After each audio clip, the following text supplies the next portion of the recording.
Hello everyone. This is a critical analysis of the National Drug Policy of India. In this video, we'll discuss what is the National Drug Policy of our country. By the end of this video, you'll be able to answer a few questions such as what is a National Drug Policy, an overview of the National Drug Policy of our country, what are basically drugs that we're talking about here, and lastly, a few recent amendments that have taken place in this national drug policy of the country. Now, I'd like to start with the video. Hope you like it.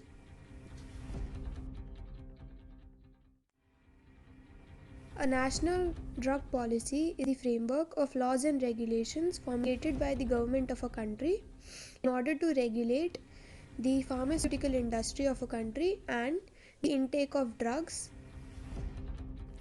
The objectives of a national drug policy include the regulation of the pharmaceutical market, enhancing the efficiency of the same, and increasing the accessibility of drugs to all. Also, to keep a check on the irregular and illegal intake of drugs by the population. The components, the essential elements of national drug policy include the identification of the needs of the country, the selection of the essential drugs, the supply and distribution system, and the effective framework of legislation and regulations. Along with it, quality assurance, manpower, etc., also play a very important role in the same. The two major legislations in the drug policy of India are the Narcotic Drugs and Psychotropic Substance Act and the Prevention of Illicit Trafficking in the Narcotic Drugs and Psychotropic Substance.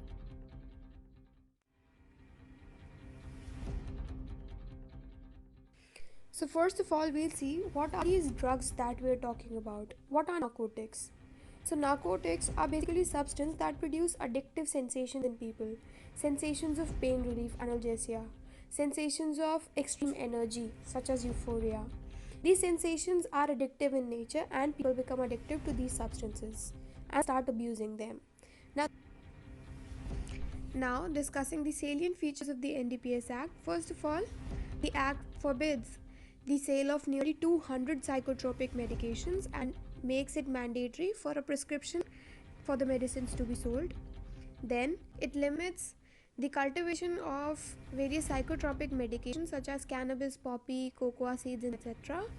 Then the violation of the laws under this particular act may lead to serious criminal liabilities and is a heinous offense.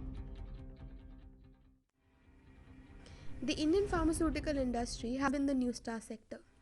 Both in global and the Indian markets, it has been achieving great success.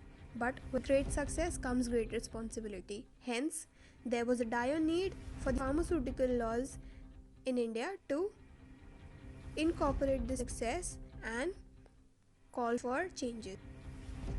There are various laws and policies regulating the pharmaceutical industry in India, such as the Pharmacy Act, the Drugs and Magical Remedies Act, etc.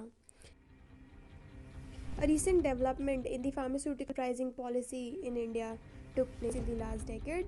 It was done with the aim of increasing the accessibility of the drugs in the population and ensuring equal opportunities and fair competition in the drugs market.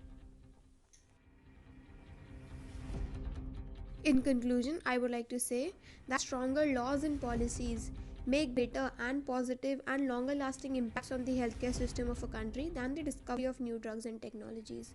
Despite of the flaws and irregularities and complexities in the law, their implementation should be of the utmost importance. Along with it, the scope of changes and betterment in the laws should always be there and should never be closed.